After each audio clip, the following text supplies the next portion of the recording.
Gérer pour le maître. Jusqu'à ce qu'il vienne. Une étude sous la direction de Edouard Red est présentée dans L'aventure dans la parole avec Henrietta et Ronnie. avec la contribution musicale de Robert G. Nous sommes encore heureux de vous souhaiter la bienvenue en vous accueillant sur votre chaîne pour une nouvelle semaine. Soyez bénis par Dieu dans les séquences qui nous seront proposées. Nous vous invitons à marquer votre appréciation en cliquant sur le pouce. N'oubliez pas de vous abonner pour recevoir la notification. Laissez-nous un commentaire sur ce que vous avez compris ou encore sur ce que vous voulez partager et partagez le lien de la chaîne avec vos amis, vos parents et tous vos contacts.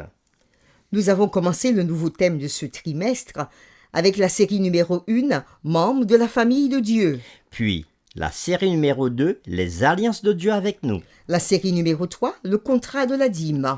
La série numéro 4, des offrandes pour Jésus. Série numéro 5, faire face à la dette. La série numéro 6, amasser un trésor au ciel. Et la série numéro 7, à l'un de ses plus petits.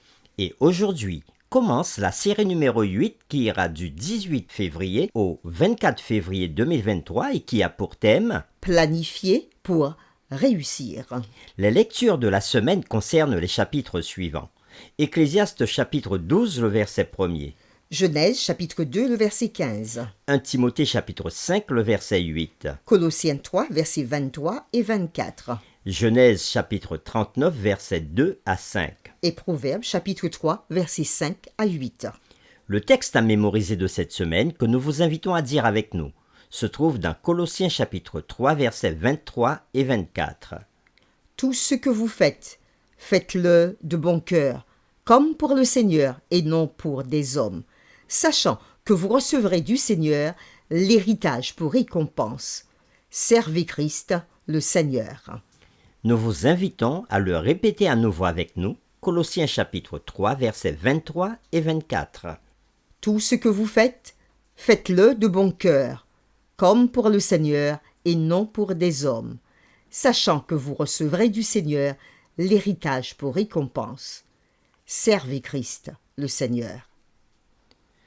La plupart des gens veulent mener une vie réussie et heureuse.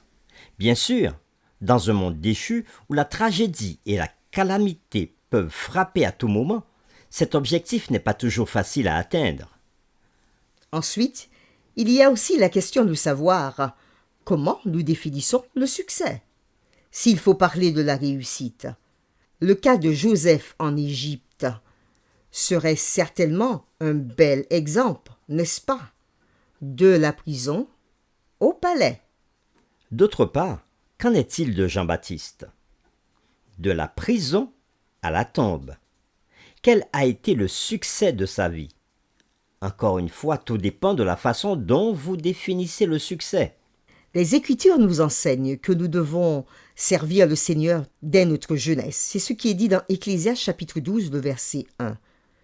Et en travaillant de toute notre force et avec diligence. Ecclésiaste chapitre 9, verset 10 et Proverbes chapitre 14, verset 23.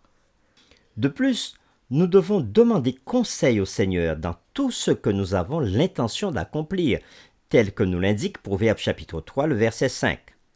Lorsque nous demandons conseil au Seigneur, il oriente nos chemins. Au verset 6, toujours de Proverbes chapitre 3. Cette orientation divine est importante pour avoir une famille prospère, avec un conjoint sage, étant un don de la part du Seigneur. C'est ce que nous dit Salomon dans Proverbes chapitre 19, le verset 14, et aussi nous pouvons le trouver dans 2 Corinthiens chapitre 6, les versets 14 et 15. Cependant, même lorsque nous faisons tout ce qui est bien, la foi à la direction divine peut être mise à l'épreuve par des circonstances imprévues qui ne peuvent pas être expliquées humainement et qui sont hors de notre contrôle.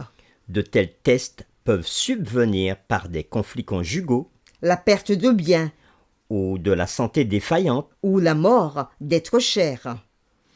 Nous pouvons être reconnaissants que la conduite du Seigneur soit aussi réparatrice pendant et après de telles épreuves. Les réflexions de cette semaine nous emmènerons à examiner l'idée de succès dans le contexte de l'intendance et des principes financiers. Qui que nous soyons et où que nous vivions, l'argent et les finances feront partie de notre vie, que cela nous plaise ou non. Et les questions qui seront derrière toutes les réflexions de cette semaine sont les suivantes. Comment définissons-nous, en tant que chrétiens, ce qu'est une vie réussie? Comment expliquer le fait qu'il y a beaucoup de gens très prospères qui ne suivent aucun des principes bibliques sur la gestion du patrimoine ou la vie en général? Ou qu'en est-il de ceux qui essaient de les suivre et néanmoins ne réussissent pas? Quelles sont donc les étapes, les mesures pratiques à prendre en compte, bien que ne garantissant pas le succès, pouvant néanmoins nous aider à éviter les pièges et les erreurs courants qui peuvent rendre la réussite financière un peu plus difficile. Et c'est avec les séquences suivantes que nous le verrons. Dimanche 19 février, la toute première chose. Le lundi 20 février, la bénédiction du travail, l'idéal. Et le mardi 21 février, les années de labeur. Le mercredi 22 février, travailler avec intégrité. Le jeudi 23 février, chercher les conseils divins.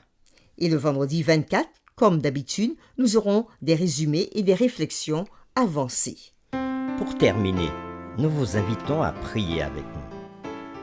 Seigneur, nous te remercions pour ta parole qui est une lampe qui nous éclaire dans les ténèbres de ce monde. Ta parole est aussi une boussole qui nous guide sur la route de nos vies. C'est dans ta parole que nous trouvons les conseils pour savoir comment planifier pour réussir notre vie. Avec les séquences de cette semaine, nous voulons nous laisser enseigner et surtout pratiquer ce que nous recevons de toi. Merci de nous diriger tout au long de cette semaine. Nous t'avons prié au nom de Jésus. Amen.